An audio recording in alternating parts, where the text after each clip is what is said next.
வேட்கை கொண்டு 20 ஆண்டுகள் எதிரிகளை போர்க்களத்தில் திணறடித்த பாலைவன சிங்கம், போர் தந்திரங்களால் மேலை நாடுகளை வியக்க வைத்த மாவீரர், கெரில்லா போர் முறையின் முன்னோடி அவர் யார் என்பதை தெரிந்து கொள்ளலாம். முற்றிலும் போர் தந்திரங்களோ தொழில்நுட்பங்களோ தெரியாமல் சுதந்திர வேட்கை மட்டுமே கொண்டு 20 ஆண்டுகளாக இத்தாலிய படை வீரர்களை நிலைகுலைய செய்த கொரில்லா படை தலைவர்தான் ஒமர் முக்தார். 1858ஆம் ஆண்டு லிபியாவின் கிழக்கு பகுதியில் உள்ள ஜான்சுவார் கிராமத்தில் மினிஃபா இனத்தில் பிறந்த ஒமர் முக்தார் ஏழ்மைக்கு இடையே பல்வேறு போராட்டங்களை கடந்து குரான் கற்றுக் கொடுக்கும் ஆசிரியராக உருவெடுத்தார். கடந்த 1911ஆம் ஆண்டு இத்தாலிக்கும் துருக்கிக்கும் இடையே கடுமையான போர் நிகழ்ந்து வந்தது. அப்போது துருக்கி வசமிருந்த லிபியாவை கைப்பற்றும் முயற்சியில் ஈடுபட்ட இத்தாலி கடற்பகுதி கிராமங்களை முதலில் கைப்பற்றியது. பின்னர் 1912இல் லிபியா முழுவதையும் தனது கட்டுப்பாட்டில் கொண்டு வந்தது. இத்தாலியர்களின் இந்த ஆதிக்கத்திற்கு ஒமர் முக்தார் தொடர்ந்து எதிர்ப்பு தெரிவித்து வந்தார்.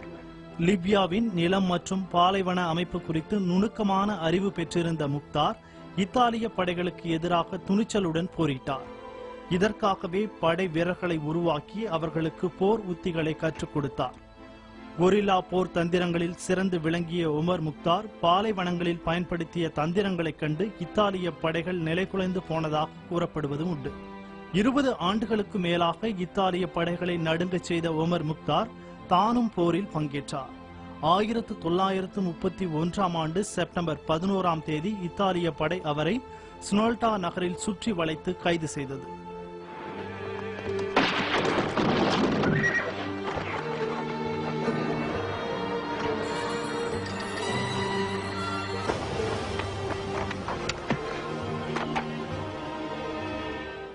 கைது செய்யப்பட்ட 3வது நாள் ஆதரவாளர்கள் முன்னிலையிலேயே தூக்கிலிடப்பட்டார்.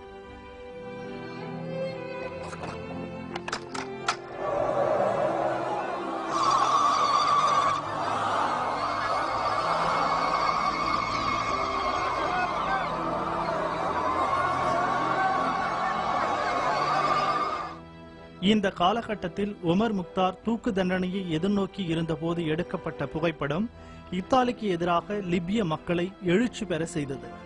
இவரது வாழ்க்கை லயன் ஆஃப் டெசர்ட் என்ற பெயரில் திரைப்படமாகவும் வெளியாகியுள்ளது. புதிய தலைமுறைக்காக தேவிகா.